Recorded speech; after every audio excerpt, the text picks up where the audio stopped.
the showdown over Ganesh Chaturthi celebrations in Karnataka continues, particularly in Bengaluru's Idgah Maidan. It's now reached the doors of the Supreme Court. The Karnataka Waqf Board has approached the top court seeking an urgent hearing on the matter.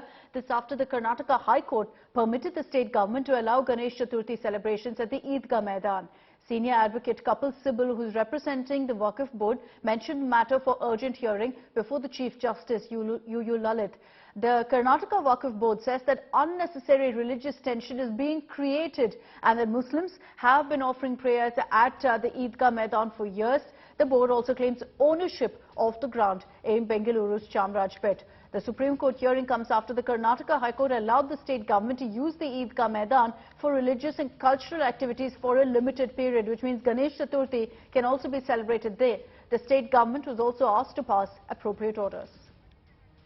Let's take this across to Anisha Mathur. She's joining us live from Delhi with the latest updates of what's expected in the court today. Anisha, good morning. Run us through essentially what the Karnataka Waqf Board's contention is. Good morning to you.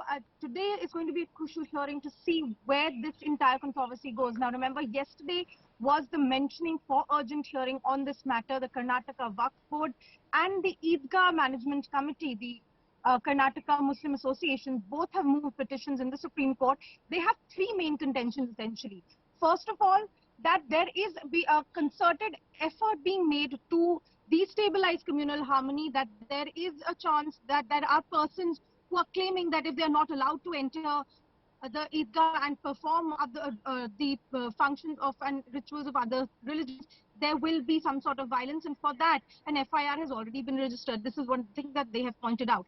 Secondly, they have said that the state of Karnataka does not have the right to allow functions or rituals or gatherings of other religions in the Idgah ground, because the ownership of the Idgah ground was something that was legally decided by the Supreme Court in 1964, that this ground, that the Karnataka state government is now saying is a public area, is actually part of the Idgah grounds, and therefore it's not something for public access or for religious or cultural events of all religions.